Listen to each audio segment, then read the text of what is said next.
अच्छा बच्चे, बिस्मिल्लाहिर्रहमानिर्रहीम। Physics class first second year chapter number first. Important long question भी एक कंसेप्ट में आ सकता है, लेकिन ये आपका अच्छा कंसेप्ट है, जरा इसको गौर कीजिएगा। इलेक्ट्रिक पोटेंशियल होता क्या है बच्चे? आपके पास मिसाल के तौर पे दो प्लेट लगी हुई हैं, अपोजिटली चार्ज प्लेट। जरा कंसेप्ट समझिएगा, सुनिएगा। आपके पास दो अपोजिटली चार्ज प्लेट्स हैं। ये आपके पास पॉजिटिव चार्ज है, ये पॉजिटिवली चार्ज प्लेट है। ये आपके पास नेगेटिवली चार्ज। मेरी बात में जरा गौर करना है बच्चे। ये आपके पास पॉजिटिवली चार्ज प्लेट है, ये आपके पास नेगेटिवली चार्ज प्लेट है। और यहाँ पे इलेक्ट्रिक फील्ड की जो डायरेक्शन है वो डाउनवर्ड है। यहाँ पे इलेक्ट्रिक फील्ड की जो डायरेक्शन है वो डाउनवर्ड है, कि चार्ज अप से डाउन आ रहा है, मतलब पॉजिटिव से नेगेटिव चार्ज, पॉजिटिव से नेगेटिव की तरफ चार्ज आ रहा है। यहाँ तक कोई मसला? बात में बच्चे जरा गौर करना है। इस पॉइंट पे ना, इस पॉइंट पे यहाँ पे पोटेंशियल एनर्जी जो चार्ज की है ना, वो क्या है? जीरो। क्योंकि यहाँ पे चार्ज ऊपर से आता है, आराम से यहाँ पे नीचे तक फ्लो होकर आ सकता है, क्योंकि डायरेक्शन ऑफ इलेक्ट्रिक फील्ड भी इसी साइड पे। लेकिन इस पॉइंट पे जो चार्ज की पोटेंशियल एनर्जी है ना, वो फॉर एग्जांपल वो क्या है, आप कह सकते हैं मैक्सिमम है। ठीक है, इस पॉइंट पे चार्ज की पोटेंशियल एनर्जी मैक्सिमम है। इस प्लेट का नाम आप बी दे दें, इस प्लेट का नाम आप ए दे दें। समझ आ गई बात की? अगर मैं यहां से एक चार्ज है, यूनिट चार्ज, फॉर एग्जांपल मैंने यूनिट चार्ज लिया और इसको मैंने फ्लो करवाया अप से down in the direction of electric field, that means कि मेरा यहाँ पे कोई वर्क भी नहीं हुआ, कोई एक्सटर्नल फोर्स यहाँ पे नहीं लग रही, चार्ज आराम से इजीली फ्लो होके अप से डाउन आ जाएगा। यहां तक कोई प्रॉब्लम? कंसेप्ट समझ आ गया? लेकिन अगर चार्ज एक डाउनवर्ड पड़ा हुआ है और इसको मैंने अप साइड मूव करवाना शुरू किया, अगर एक चार्ज को मैंने अप साइड मूव करवाना शुरू किया तो फिर क्या होगा? ठीक है जी, फिर हमें एक एक्सटर्नल फोर्स तो अप्लाई करनी पड़ेगी। लिख लीजिए अपने पास, if we bring a charge, if we bring a charge from point B to A, from point B to A, B से ए तक अगर हम चार्ज को ऊपर लेके जाएं, क्या करेगा? It will gain potential. इसमें क्या स्टोर होना शुरू हो जाएगी? इस चार्ज में पोटेंशियल एनर्जी। सादी सी बात है, चार्ज जब ऊपर से नीचे आता है पोटेंशियल एनर्जी कम होना शुरू हो जाती है। जब चार्ज नीचे से ऊपर की तरफ जाता है, अपोजिटली जाता है, तो पोटेंशियल एनर्जी यहाँ पे गेन हो जाती है। समझ आ गई बात की? तो इलेक्ट्रिक पोटेंशियल का यही कंसेप्ट है, वो यही बात लिखता है कि अगर चार्ज को हम अगेंस्ट इलेक्ट्रिक फील्ड ट्रेवल करवाएं तो उसमें क्या चीज स्टोर हो जाती है?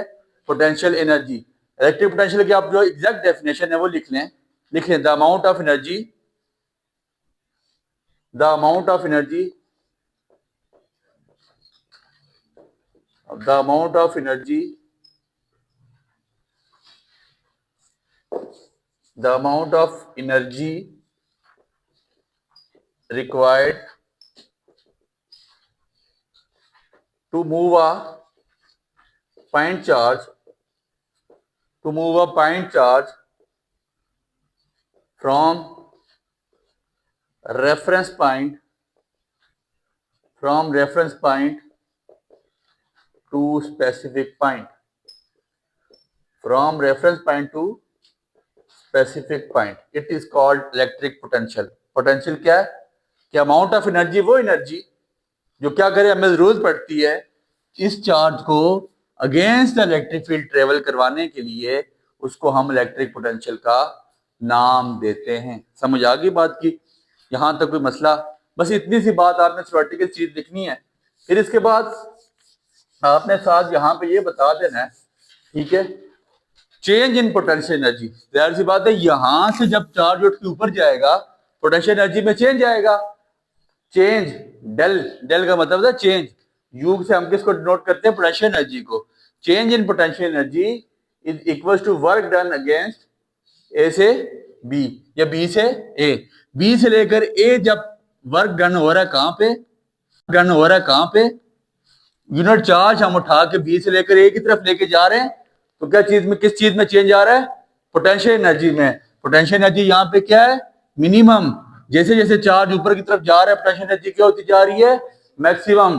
डेल यू का मतलब U B minus U A which is equal to work done A. यहां तक कोई मसला नहीं कि यार वर्क डन। अच्छा, एक और बात माइंड में रखिएगा, कोई आपसे पूछ सकता है एमसीक्यूज में, आपको आ सकता है, जब चार्ज ऊपर से नीचे आता है तो वो पॉजिटिव है, लेकिन जब चार्ज नीचे से ऊपर जाएगा तो हम अगेंस्ट द फील्ड जब वर्क करेंगे तो वर्क यहाँ पे उसकी डायरेक्शन की वजह से साइन आपके पास यहाँ पे नेगेटिव का लगता है और आपको लगाना पड़ेगा। तो हम अगर पोटेंशियल की डेफिनेशन एक और बनाएं, ठीक है, पोटेंशियल की डेफिनेशन अगर हम एक और बनाए तो हम बना सकते हैं। अगर मैं यहां पे लिख लूं electric potential V is equal to W over Q। W क्या है? वर्क, और वर्क किसकी इक्वल है? चेंज इन पोटेंशियल एनर्जी के। तो डेफिनेशन क्या बनेगी? Change in potential energy per unit charge is called electric potential. लिख रहे हैं, बड़ी इजी डेफिनेशन है। Change in potential energy, change in potential energy per unit charge. Easy सी डेफिनेशन बच्चे। Change in potential energy per unit charge is called electric potential. Change in potential energy per unit charge is called electric potential. इसको हम electric potential का, देखे ना, potential energy में change आ रहा है, पोटेंशियल एनर्जी में। यहां पे जीरो है, आस्ता आस्ता पोटेंशियल एनर्जी मैक्सिमम की तरफ जा रही है। तो change in potential energy per unit charge, एक चार्ज है, यूनिट चार्ज हमने पकड़ा है, वो उसको ऊपर लेके जा रहे हैं, उसको हम किसका नाम देते हैं? इलेक्ट्रिक पोटेंशियल का। हम इसकी यूनिट निकाल सकते हैं। V is equal to W की यूनिट क्या है आपके पास? जूल। चार्ज की Q की यूनिट क्या है? कूलम। ऐसे ही है बच्चे। तो वोल्ट, इसको electric potential is equal to joule per coulomb, और joule per coulomb is also called volt. इसको क्या कहते हैं? Volt. Joule per coulomb is also called, joule per coulomb को वॉट भी कहते हैं, ये आपको ऑब्जेक्टिव में आ सकती है और आई भी है, ठीक है।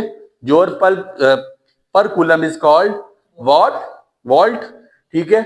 और इट इज, साथ ये बात लिख लीजिएगा, पूछ सकता है ये कौन सी क्वांटिटी है, तो आप इसको बताएं, it is a scalar quantity. बस इतनी सी बात लिख के आपका यहाँ पे ये टॉपिक क्लोज हो जाता है। उम्मीद करते हैं इस टॉपिक ने आपको परेशान नहीं किया होगा। दुआ में